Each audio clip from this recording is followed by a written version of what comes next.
সকালবেলায় ঘর থেকে বেরিয়ে রুদ্র দেখল তার বাবা রঞ্জিতবাবু রান্নাঘরে ঢুকে গ্যাসে কড়াই চাপিয়েছেন। রুদ্রকে দেখেই স্বাভাবিক গলায় জিজ্ঞেস করলেন, উঠে পড়েছিস? চা খাবি তো? দাঁড়া, চায়ের জল চাপাচ্ছি। রুদ্র অবাক। এত বছরে বাবাকে তো কখনো রান্নাঘরে ঢুকে কাজ করতে দেখা যায়নি। তবে আজ কি ঘটে গেল? বেশ অবাক করা গলায় সে প্রশ্ন ছুঁড়ল তার বাবার দিকে। তুমি রান্নাঘরে কেন? মা কি করছে? মায়ের কি শরীর খারাপ?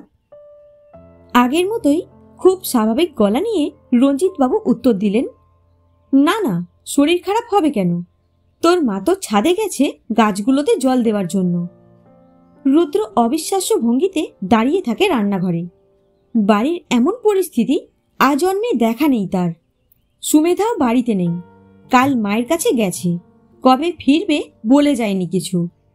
ও বাড়িতে থাকলে কোনো কথা না বাড়িয়ে ওকেই রান্নাঘরে পাঠানো যেত, কিন্তু এখন যখন সেই উপায় নেই তখন মাকেই জিজ্ঞেস করতে হবে। এমন উল্টো স্রোত বওয়ানোর মানে কি? খুব চোখে লাগছে ব্যাপারটা। যে মানুষটা এক গ্লাস জল গড়িয়ে খায়নি কোনোদিন, সেই মানুষটা আজ রান্নাঘরে রান্না করতে ব্যস্ত।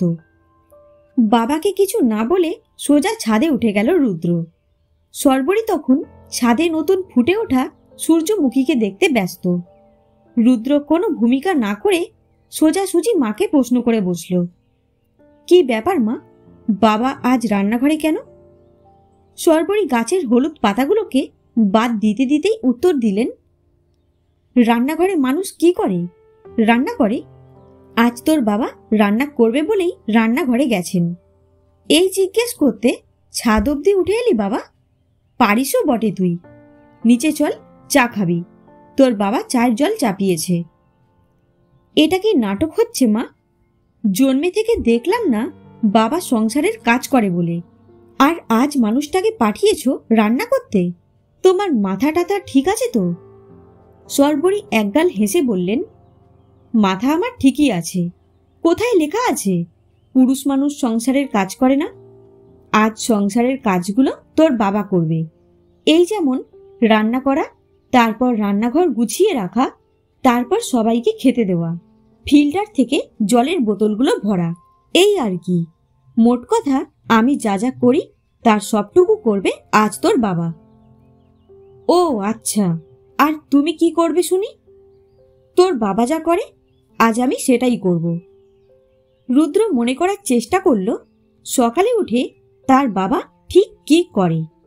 মনে পড়ল ঘুম থেকে উঠে বাবা সকালে ছাদে আসে, গাছগুলোতে জল দেয়, একটু হাঁটাহাঁটি করে, তারপর নিচে গিয়ে চা খায়, তারপর খবরের কাগজ পড়ে, টিভিতে একটু খবর দেখে, 9টা বাজলে স্নানে যায়, তারপরে মা ভাত বেড়ে দিলে সেটা খেয়ে মায়ের গুছানো টিফিন বক্সটা বগলে দাবা করে বেরিয়ে পড়ে দোকানের উদ্দেশ্যে। সকাল 10টায় কর্মচারীরা দোকান খুলে ফেলে। রঞ্জিতবাবু 11:30 নাগাদ দোকানে পৌঁছান। কলেজ স্ট্রিটে বড় বুক কাউন্টার আছে রঞ্জিতবাবুর। 2টো কর্মচারী দোকান সামলায়, আর ক্যাশ কাউন্টারে বসেন রঞ্জিতবাবু। এইটুকু সময়ের মধ্যে বাবা সংসারের কিছু করে বলে মনে করতে পারল না রুদ্র। তাহলে আজ কিভাবে বাবা এত কিছু ম্যানেজ করবে সেটাই ঠাহর করে উঠতে পারল না সে। মাকে শুধু বলল, তো এই সব ব্যাপার স্যাপার কদিন চলবে একটু জানতে পারি? কোন ব্যাপার স্যাপার? সিঁড়ি দিয়ে নামতে নামতে প্রশ্ন ছোড়েন সর্বরী। এই যে তোমাদের জায়গা বদল, চরিত্র বদল, কাজ বদলের খেলাটা। 3 তলার ছাদ থেকে নেমেই সামনে ডাইনিং হল। সেখানে পা দিয়েই বেশ আনন্দের সাথে সর্বরী বলে উঠলেন, মন্দ বলিসনি তো, চরিত্র বদল, কাজ বদল। তারপর স্বামীকে হাঁক দিয়ে বললেন, শুনলে রঞ্জিত, রুদ্র কি সুন্দর একটা কথা বলল এক্ষুনি। রান্নাঘর থেকে একটা ট্রেতে 3টে চায়ের কাপ আর একটা প্লেটে বিস্কুট নিয়ে এসে রঞ্জিতবাবু বললেন, দাঁড়াও আসছি, এসে শুনছি, আগে মাকে চাটা দিয়ে আসি। মাকে চা দিয়ে এসে ডাইনিং টেবিলে বসতে গিয়েও রঞ্জিতবাবু বললেন, দাঁড়াও আগে ভাতের হাঁড়িটা চাপিয়ে দিয়ে আসি, তারপর বসি তোমাদের সাথে। রুদ্র বলে উঠল, আরে আগে চাটা তো খেয়ে নাও বাবা। ওটা যে জল হয়ে যাবে এরপরে। সর্বরী সঙ্গে সঙ্গে বলে উঠলেন, না না রঞ্জিত, তুমি আগে ভাতের হাঁড়িটা চাপিয়েই এসো, না হলে খেতে বসতে সবারই দেরি হয়ে যাবে। রুদ্র বেশ ব্যস্ততার সাথে বলল, কিন্তু মা, বাবার চা। রঞ্জিতবাবু রান্নাঘর থেকেই জবাব দিলেন, ওসব নিয়ে ভাবিস না রুদ্র, তোর মা বা সুমেধাও তো রোজ সকালে চাটা জল করেই খায়, আমরাও না হয় এক আধ দিন জল করেই চাটা খাবো। বাবার কথা শুনে চমকে উঠল রুদ্র। আমরা মানে? আমি তোমাদের এসব নাটকে নেই, এই বলে রাখলাম। কথাগুলো বলেই টেবিল ছেড়ে উঠে যাচ্ছিল রুদ্র। সর্বরী খপ করে ছেলের হাতটা ধরে টানলেন, বললেন, যাচ্ছিস কোথায়? বস এখানে, কথা এখনো ফুরোয়নি। রুদ্র আবার বসতেই সর্বরী বলতে শুরু করলেন, তোর বাবা আর আমি ঠিক করেছি এখন থেকে সংসারের কাজ ভাগ হয়ে যাবে। প্রত্যেক অল্টারনেট দিনে কাজ এক্সচেঞ্জ করবে। যেমন আজ তোর বাবা আমার কাজ করছে আর আমি তোর বাবার, ঠিক তেমনি পরশু তুই সুমেধার কাজ করবি আর সুমেধা তোর। মোদ্দা কথা, এখন থেকে মানে আজ থেকে এই বাড়ির নিয়ম হলো, সংসারের কাজ, রান্নাঘরের কাজ আজ তোর বাবা করবে, কাল আমি করব, পরশু তুই করবি, তরশু সুমেধা করবে। এইভাবে চলবে ব্যাপারটা। যদি সুমেধা কোনো কারণে বাড়িতে না থাকে বা অসুস্থ থাকে, তাহলে ওর ভাগের কাজটা আমি করব। একই রকমভাবে আমার সেরকম পরিস্থিতি এলে আমার ভাগের কাজটা সুমেধা করবে। তোর আর তোর বাবার ক্ষেত্রেও তাই। তুই যদি অফিসের কাজে বাইরে থাকিস, তোর ভাগের দিনের কাজ তোর বাবা করবে আর তোর বাবার অসুবিধের দিনে তুই করবি। রুদ্র বেশ রেগে গিয়ে বলল, ফাজলামি হচ্ছে নাকি? সকাল সকাল ইয়ার্কি মারার জায়গা পেলে না? এসব আবার কি নিয়ম? আমি মানি না এসব। ততক্ষণে টেবিলে পৌঁছে গিয়েছিলেন রঞ্জিতবাবুও।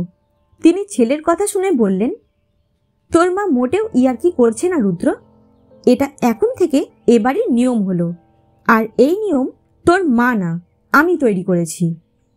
বললাম তো, তোমাদের এসব পাগলামিতে আমি নেই। রঞ্জিতবাবুর মুখ কঠিন হয়ে উঠল। তিনি বলে উঠলেন, যদি এই নিয়ম মানতে না পারো তবে এই বাড়ি থেকে চলে যেতে পারো। তবে এই বাড়ি থেকে গেলে তুমি একা যাবে, সুমেধা নয়। সুমেধা এখানেই থাকবে। আর হ্যাঁ, আরেকটা কথা, যেদিন তোমার ভাগে কাজ পড়বে সেদিন ওই জোম্যাটো সুইগি থেকে খাবার অর্ডার করে কাজ চালিয়ে দেবে ভেবে থাকলে ভুল করবে। ওসব কিন্তু অ্যালাউ করব না একদম। এত বছরে বাবাকে কোনোদিন এতটা কঠোর হতে দেখেনি রুদ্র। সেই মানুষটার চোয়াল আজ এতটা শক্ত হলো কেন? বুঝতে পারল না সে। রুদ্র লক্ষ্য করল, ঠান্ডা চাটা প্রায় এক চুমুকে শেষ করে তার বাবা রান্নাঘরে কড়াই চাপিয়ে মাছ ভাজতে ব্যস্ত হয়ে পড়েছে। একদিকে কড়াইয়ে মাছ উল্টোচ্ছে, একদিকে দাঁড়িয়ে দাঁড়িয়ে ছুরি চালিয়ে সবজি কাটছে। আর মা গুনগুন করে গান গাইতে গাইতে ঘরে গিয়ে চুল আঁচড়াচ্ছে, বোধহয় স্নানে যাবে বলে। এ বাড়িতে রান্নার লোক নেই। ঠাকুমা স্নেহবালা যতদিন বেঁচে থাকবেন এ বাড়িতে রান্নার লোক ঢোকানোও যাবে না। মাকে বেশ 2-4 বার চেষ্টা করতে দেখা গিয়েছিল এই এতগুলো বছরে, কিন্তু সব চেষ্টাই মা গঙ্গায় গেছে। ঠাকুমাকে রাজি করানো যায়নি। তার একটাই কথা, আমাকে এই বাড়ি থেকে বিদায় করে তবে নিজেদের নিয়ম চালু করবে। এখন এক রাঁধুনি রাখার জেদের লড়াইয়ে কে আর শাশুড়িকে বাড়ি ছাড়া করতে চাইবে? তাই তার মা এতগুলো বছর নিজেই চালিয়ে নিয়েছে সবটুকু। মাস 4 হয়েছে সুমেধা এসেছে এ বাড়িতে। সুমেধা আসার পরে অবশ্য মায়ের কিছুটা হলেও চাপ কমেছে। অফিসে বেরোনোর আগে যতটা সম্ভব মায়ের হাতে হাতে কাজ করে যায় সুমেধা। সকাল 8:30টার মধ্যে বেরোতে হয় তাকে আর সুমেধাকে। তার মধ্যেই যা করার করতে হয় ওকে। মা বেরোয় প্রায় 10টা নাগাদ। মা স্কুল টিচার। বাড়ি থেকে আধ ঘন্টার দূরত্বে মায়ের স্কুল। বাবা নিজস্ব গাড়ি নিয়ে বেরোয়, তাই মাকে স্কুলে ড্রপ করে দিয়ে তারপরে দোকানে যায়। রুদ্র যখন এসব ভাবছে তখন সে দেখল রঞ্জিতবাবুর সবজি কাটা প্রায় শেষ। কড়াইয়ে তখন পেঁয়াজ বাটা ঢেলে মশলা দিয়ে সেটাকে কষাতে ব্যস্ত। তখন তার মধ্যেই দৌড়ে দৌড়ে জলের বোতলগুলো ভরে চলেছেন তিনি। রুদ্র আর সেখানে দাঁড়ালো না। আর বেশি সময় নেই, তাকেও বেরোতে হবে। 8টার মধ্যে রুদ্রকে হাঁক পারলেন রঞ্জিতবাবু। টেবিলে খেতে এসে রুদ্র দেখল 3টে টিফিন বক্স গোছানো আছে। বোঝাই যাচ্ছে 3টে টিফিন বক্স তাদের 3 জনের জন্য। রুদ্র খেতে বসতেই রঞ্জিতবাবু ভাতের থালা নিয়ে এগিয়ে আসলেন। রুদ্র দেখল থালায় কিছু আলু ভাজা দিয়ে ভাত দিয়েছেন রঞ্জিতবাবু। রান্নাঘরে দৌড়ে গিয়ে মাছের ঝোলের বাটি আর আলু পটলের তরকারির বাটিটা এনে বললেন, নে খাওয়া শুরু কর। তারপর বললেন, তোকে জল দিতে হবে তো, ঠান্ডা গরম মিশিয়ে খাবি তো? দাঁড়া দিচ্ছি, আগে আমটা কড়াইয়ে চাপিয়ে আসি একটু। রুদ্রর খুব কষ্ট হলো বাবাকে দেখে, আর মাকে দেখে রাগ হতে লাগলো। ঘরের দিকে তাকিয়ে দেখল মা ঘরে বসে গল্পের বই পড়ছে। এই সাত সকালে কেউ বই পড়ে নাকি? এটা কি বই পড়ার সময়? সে টেবিল থেকে উঠতে উঠতে বলল, থাক বাবা, আমি জলটা মিশিয়ে নিচ্ছি। টেবিলে বসে চুপচাপ খেতে শুরু করলো রুদ্র। রঞ্জিতবাবু আমের ডালটা ফোড়ন দিয়ে এসে টেবিলে বসলেন, হাঁপাচ্ছেন। রুদ্র খেতে খেতেই জলের বোতলটা এগিয়ে দিল বাবার দিকে। রঞ্জিতবাবু ঢোক ঢোক করে জল খেয়ে নিয়ে বললেন, না উঠি, বিছানাটা তুলে আসি গিয়ে। রুদ্র খুব কাতর স্বরে বলল, একটু বসে নাও বাবা, তোমার কষ্ট হচ্ছে তো। রঞ্জিতবাবু টেবিল থেকে উঠতে উঠতেই বললেন, কষ্ট কার না হয় বলতো? তোর মা সুমেধা যখন এভাবেই কাজগুলো করে যায় তখন ওদেরও তো কষ্ট হয় বল। আর চিন্তা করিস না বাবা, আজকের দিনটা কষ্ট করে নিলেই তো 3 দিন আবার ছুটি পেয়ে যাব। আচ্ছা শোন, আজ টিফিনে ঝাল সুজি করেছি। জানি তুই খেতে পারিস না, কিন্তু আজ একটু কষ্ট করে খেয়ে নিস বাবা। তোর মা বলল এটাই নাকি তাড়াতাড়ি হবে, তাই এটাই বানালাম। তোর মায়ের মতো তো আর রান্না করতে পারি না, কষ্ট করে চালিয়ে নি। তারপর একটু কৌতুক করার চেষ্টায় বললেন, আর এসব কষ্ট তো শুধু আজ করতে হবে তাই নয়, তুই যখন পরশু রান্না করবি তখন আমাদেরও তো আজকের মতোই অবস্থা হবে। বাবার কথা শুনে আতঙ্ক ছড়িয়ে পড়ল রুদ্রর মুখে। পটলের তরকারিতে নুন কম, মাছের ঝোল ঝালের চোটে খাওয়া দায়, তবুও যেন খাবারগুলো ফেলে রেখে উঠে যেতে ইচ্ছে করল না রুদ্রর। বাবা কত কষ্ট করে রান্না করলো সকাল থেকে। পরক্ষণেই মনে হলো মাও তো এতগুলো বছর এভাবেই রান্না করে গেছে। কই, তখন তো কখনো মায়ের জন্য কষ্ট হয়নি। কোনো পদ খেতে খারাপ হলেই সেটা খাবো না বলে সরিয়ে রাখত সে। একই কাজ সে সুমেধার বেলাতেও করেছে, কোনোদিন তো এই অনুভূতিটা আসেনি কখনো। আজ তাহলে বাবার জন্য কষ্ট হচ্ছে কেন তার? খেদে উঠে নিজের এঁটো থালাটা নিজেই রান্নাঘরের সিঙ্কে নিয়ে গিয়ে রাখল রুদ্র। তারপর টেবিল মোছার কাপড়টা দিয়ে টেবিল মুছে হাত ধুয়ে চুপচাপ টিফিন বক্সটা ব্যাগে পুরে সে বেরিয়ে গেল। ছেলে বেরিয়ে যেতেই লাফ মেরে ঘর থেকে বেরিয়ে এলেন সর্বরী। স্বামীকে বললেন, তুমি যাও, গিয়ে একটু বসো, আমি বাকিটা করে নিচ্ছি। কথাগুলো বলেই রান্নাঘরে ঢুকে গেলেন তিনি। ফ্রিজ থেকে কটা ঢ্যাঁড়স বার করে ঝপঝপ করে কেটে ধুয়ে কড়াইয়ে চাপিয়ে দিলেন। শাশুড়ির জন্য আমের ডাল, ঢ্যাঁড়স পোস্ত আর আলু পটলের তরকারি থাকলেই দুপুরের খাওয়া হয়ে যাবে তার। আর একটা কড়াইয়ে রঞ্জিতবাবুর তৈরি করা পটলের তরকারিটা থেকে 1 বাটির মতো তরকারি তুলে ঢেলে দিলেন। পটলের তরকারিতে নুন হয়েছে বেশি, সেটাকে অ্যাডজাস্ট করে দিতে হবে, না হলে বয়স্ক মানুষটার খেতে কষ্ট হবে।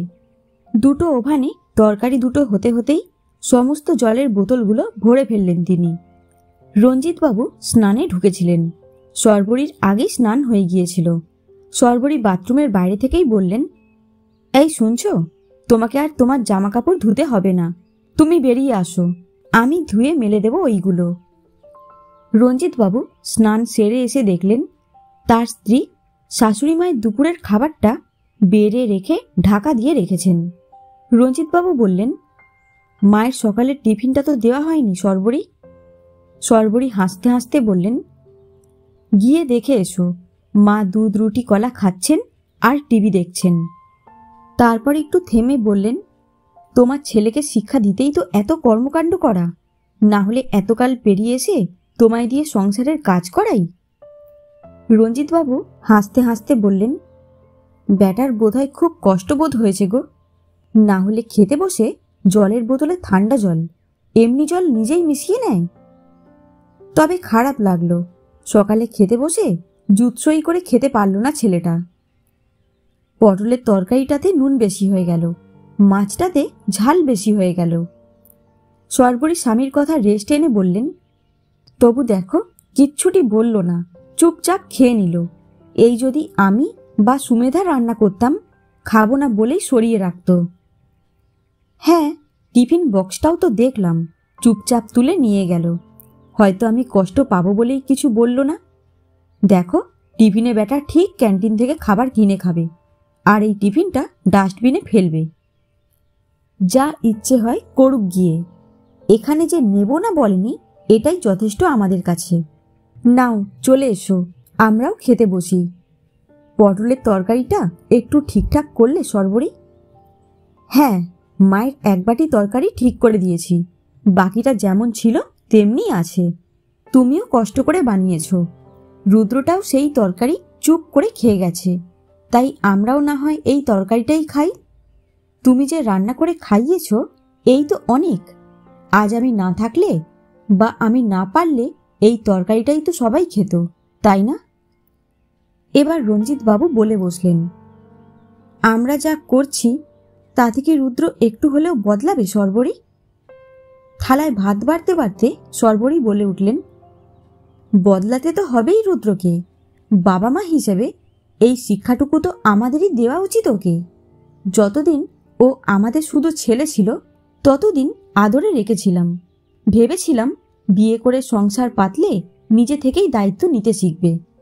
সেটা যখন শেখেনি, তখন বাবা মা হিসেবে সেই শিক্ষাটা তো আমাদেরই দিতে হবে ওকে। না হলে সুমেধার সাথে ও ভালো থাকবে কি করে বলো? ভাতের গ্রাস মুখে তুলে রঞ্জিতবাবু বললেন, এই শিক্ষাটা আমার বাবা মা আমায় দেয়নি বলে আমি কেমন তোমার কাঁধে বন্দুক রেখেই জীবন কাটিয়ে গেলাম।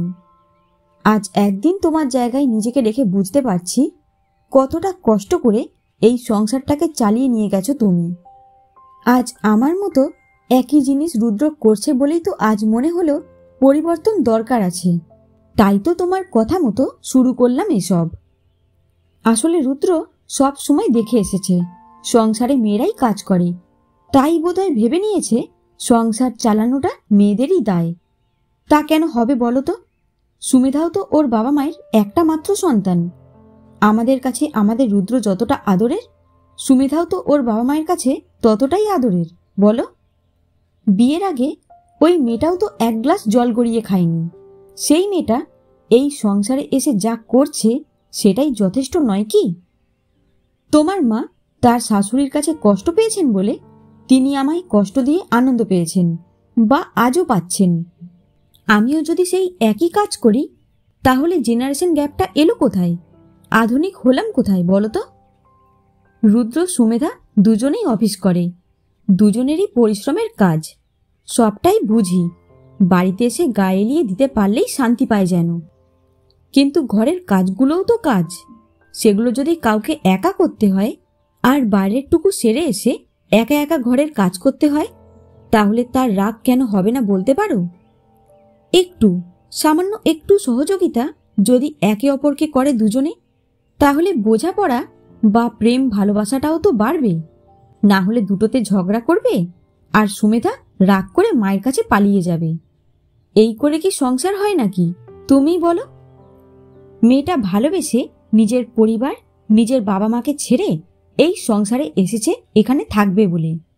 তাকে যত্ন করে আগলে না রাখলে সে তো পালিয়েই যেতে চাইবে। এই পরিবারের সব কিছুতে যখন ও নিজের পরিবারের ছায়া পাবে, তখনই তো এই সংসারটাকে ভালোবাসবে, বলো? কিন্তু এই বোধ তো তোমার ছেলের নেই। সেভাবে বিয়ে করে বউ নিয়ে এসেছি মানে একটা বিনে পয়সার শিক্ষিত চাকর নিয়ে এসেছি, যে রোজগার করে সংসারে টাকাও ঢালবে, আবার গতর খেটে ঝিয়ের পয়সাও বাঁচাবে। এ হয় না, কিছুতেই হয় না। যুগের পর যুগ একই নিয়ম বইতে দেওয়া চলে না। এর পরিবর্তন আমরা ছেলের মায়েরাই ঘটাতে পারি। আমরা যদি এখন ছেলে বউদের সংসারে আগলে না রাখি, তাহলে একদিন দেখো এমন একটা সময় আসবে যখন মেয়ের মায়েরা আর আমাদের ছেলেদের কাছে মেয়েদেরকে দিতে চাইবেন না। এখন সব মেয়ে কম বেশি স্বনির্ভর। সবার বাবা মাই সন্তানের জন্য কিছু সেভিংস রেখে যাচ্ছেন। তারা কেন মেয়েকে কষ্ট পেতে বিয়ে দেবেন বলো তো? আমরা যদি তাদেরকে সেই কনফিডেন্সটা না দিই যে তাদের মেয়ে আমাদের পরিবারে এসে ভালো থাকবে, তাহলে তারা তাদের কলিজার টুকরোটাকে আমাদের কাছে দেবেন কেন? এখন এই ব্যাপারটা তোমার ছেলেকে বোঝায় কে বলো? তাই তো তোমায় বললাম, এতদিন যা হবার হয়ে এসেছে, এবার উল্টো স্রোতে বইবার সময় এসেছে আমাদের। রঞ্জিতবাবুর মনে হলো কথাগুলো যেন সর্বরী তাকেই বলতে চাইলেন। হয়তো সারা জীবন মায়ের জেদের সামনে মুখ খোলেননি বলে সর্বরীর সাথে মাঝে জেদের লড়াই চালিয়ে গিয়েছেন, আর তিনি স্বামী হয়ে সেই অত্যাচার চুপ করে মেনে নিয়েছেন। এটাই বোধহয় কোথাও নাড়িয়ে দিয়েছে সর্বরীকে। তাই নিজের কষ্টের বোধ থেকেই নিজের ছেলে বউকে আর কষ্ট দিতে চায়নি সে। তিনি দেখলেন সর্বরী আপন মনে ভাত খেয়ে যাচ্ছে। স্ত্রীকে দেখে খুব কষ্ট লাগলো তার। সত্যি স্বামী হিসেবে তিনি কতটা খারাপ। এত বছরে একটা রান্না করার লোক রাখারও সাহস হলো না তার। ধিক্কার এমন পৌরুষকে। এবার সবকিছু মিটে গেলে একটা রান্নার লোক রাখতেই হবে। এবার যদি মা বাধা দিতে আসেন, তাহলে আর কোনো বাধা শুনবেন না তিনি। এরই মধ্যে দুজনের খাওয়া শেষ। বেসিনে হাত ধুতে ধুতে রঞ্জিতবাবু বলে উঠলেন, তুমি আবার রুটি করলে কখন? আজ তো মাকে মুড়ি বা ছাতুই দিয়ে দিতে পারতে। টেবিলটা মুছতে মুছতে সর্বরী বললেন, না না, বয়স্ক মানুষ সকালে ওই দুটো রুটি একটু দুধ কলা দিয়ে খেতে ভালোবাসেন, সেটা না দিলে হয়? আর 4টে রুটি বানাতে কতক্ষণ লাগে বলো তো? ঝুমাটাও তো আসবে, 5 বাড়িতে কাজ করে, অথচ কেউ টিফিন দেয় না। খালি পেটে কি কাজ করা যায় বলো?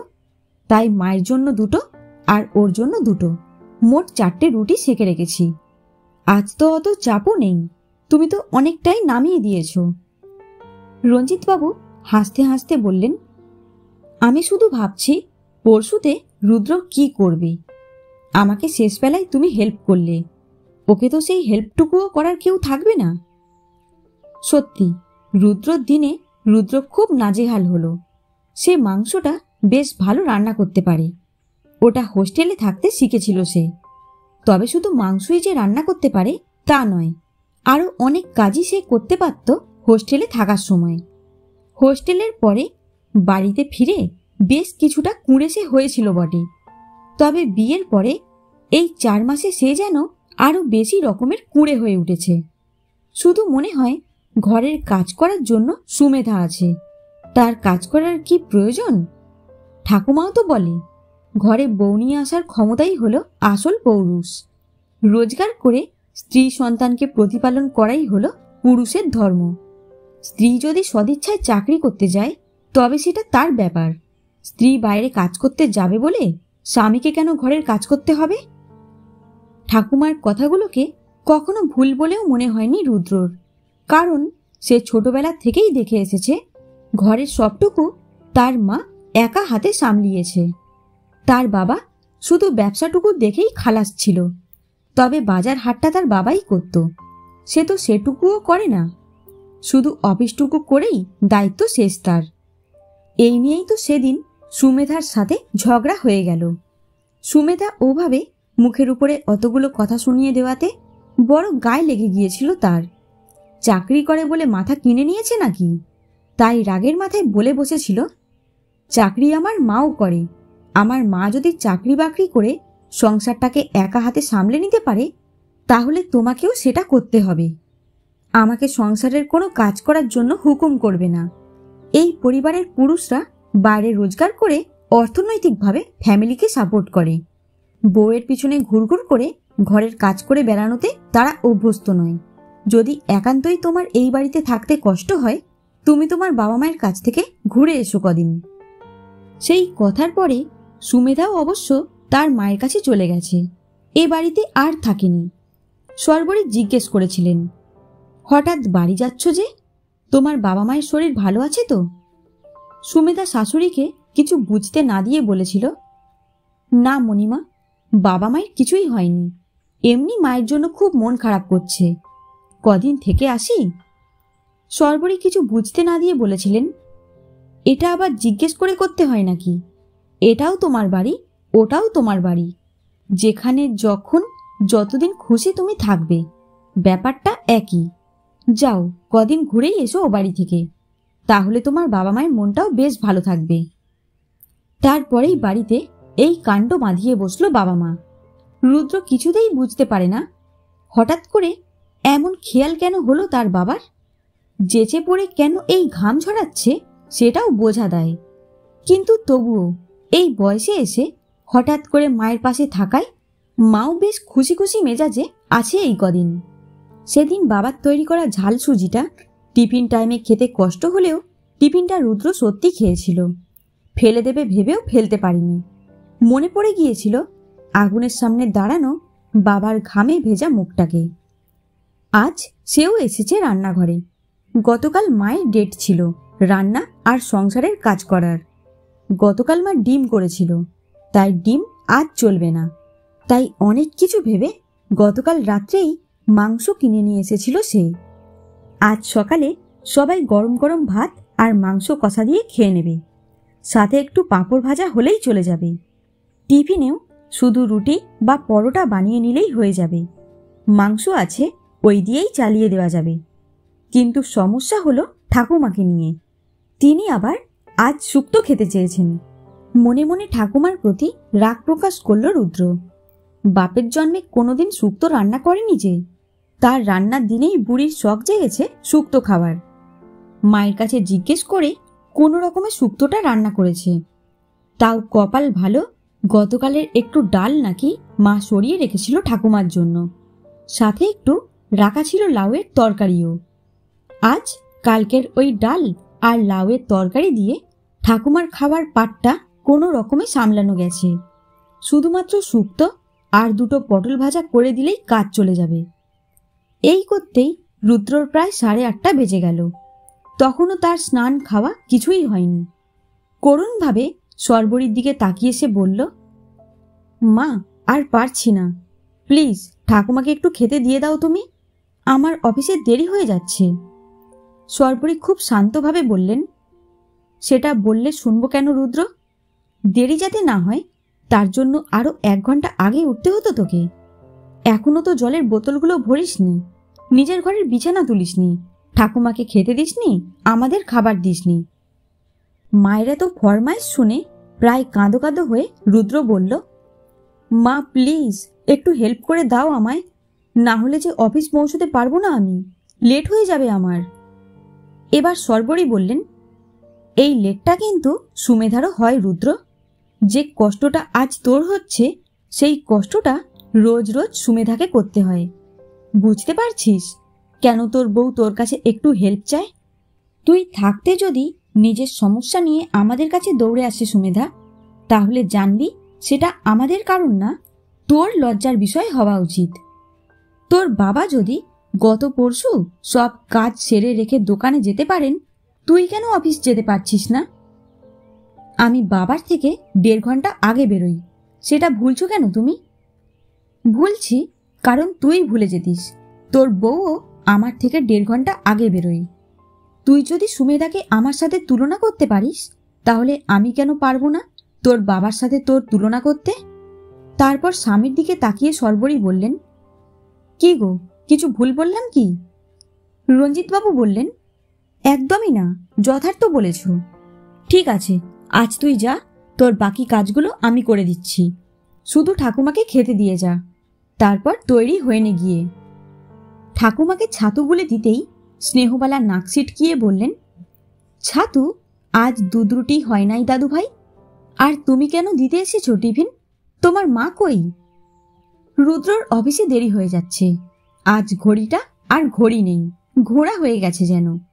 নির্ঘাত লেট মার্কিং হবে আজ।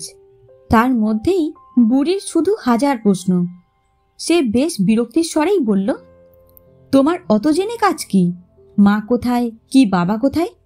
আর আজ রান্না বান্না সব আমি করেছি, তাই অত রুটি বানানোর সময় হয়নি বলেই ছাতু দিয়েছি তোমায়, চুপচাপ খেয়ে নাও। আর হ্যাঁ, রান্না নিয়ে নাক সিটকোবে না একদম, আগেই বলে রাখলাম। আজ কষা মাংস থাকার পরেও ভালো করে খাওয়া হলো না রুদ্রর। ভাতটা টিফিনে নিয়ে নিল সে। টিফিনের রুটিটা খেয়ে গেল সকালবেলাতেই। রুটিটা তাও কোন রকমে মুখে পুড়তে পুড়তে তৈরি হওয়া যায়, ভাত খেলে সেটা হয় না। আজ বাবা মায়ের কঠোরতা চোখে জল এনে দিয়েছে তার। তবে ক্ষণিকের এই পরিশ্রমটাই আজ তাকে বুঝিয়ে দিয়েছে সুমিতা কেন তাকে সংসারের কাজে সাহায্য করতে বলতো। এই মুহূর্তে দাঁড়িয়ে সত্যি মনে হচ্ছে সেদিন সুমিতাকে সে যা যা বলেছিল তার সবগুলোই ভুল ছিল। সারাদিনের অফিস সেরে ক্লান্ত হয়ে যখন বাড়ি ফিরল রুদ্র, তখন প্রায় 10টা। ভীষণ খিদে পেয়েছে, কিন্তু সে জানে রাতের রান্নাটাও তাকেই করতে হবে। একটু জল খেতে গিয়ে দেখল ঘরের মধ্যে রাখা সব বোতলগুলোই ফাঁকা, একটাতেও জল নেই। সুমিতা থাকলে এই সময় 1 গ্লাস ঠান্ডা জল এগিয়ে দিত, রাতের খাবার বানাতেও সাহায্য করত নিশ্চয়ই। এভাবে তাকে ক্লান্ত দেখলে নিশ্চয়ই তার কষ্ট হতো, আর হতো নাই বা কেন? রুদ্র নিশ্চিত তার এই করুণ অবস্থা দেখলে সুমিতা কিছুতেই চুপটি করে বসে থাকতো না। পরক্ষণেই মনে হলো তাহলে সে কি করে সুমিতার কষ্টটাকে উপলব্ধি করতে পারত না। এমন বোধে বেশ লজ্জা পেল রুদ্র। ফ্রেশ হয়ে কোনো রকমে রান্নাঘরে গেল সে। ঠাকুমার এতক্ষণে খাওয়া শেষ হয়ে গেছে। রাত্রে তো ঠাকুমা খই দুধ খেয়েই চালিয়ে দেয়। রান্না করতে হবে শুধু তাদের 3 জনের। এখন আর কিছুই করতে ইচ্ছে করছে না। তবুও চাল নেওয়ার জন্য ভাতের হাঁড়িটা খুঁজল সে। আজ আর রুটি পরোটা করা যাবে না। ভাত বসিয়ে দিলে তাও একটু বিশ্রাম করা যাবে, বাবা মাকে বলা যাবে। গরম গরম ভাত আর মাংস, দারুণ ব্যাপার হয়ে যাবে। পরক্ষণেই মনে পড়ল তার বাবা 3 বেলা একই পদ খান না, তার মানে মাংস চলবে না, অন্য কিছু করতে হবে। কি করবে বুঝতে পারছে না সে। এমন সময় সর্বরী এলেন রান্নাঘরে। বললেন, তোকে এখন আর কিছু করতে হবে না, যা গিয়ে বিশ্রাম কর। আমি গরম গরম সেদ্ধ ভাত করছি, ডাল সেদ্ধ, আলু সেদ্ধ, আর কি খাবি বল। ক্লান্ত স্বরে রান্নাঘর থেকে বেরিয়ে যেতে যেতে রুদ্র বলল, আর কিচ্ছু লাগবে না, তোমারও রান্না করতে কষ্ট হয়তো, এতেই হয়ে যাবে।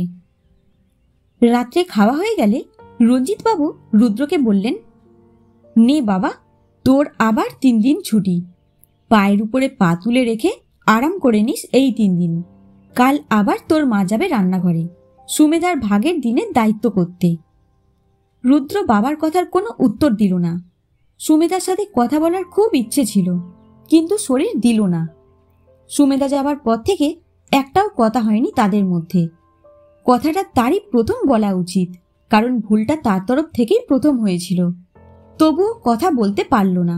বিছানায় গা দিয়েই ঘুমিয়ে পড়ল সে।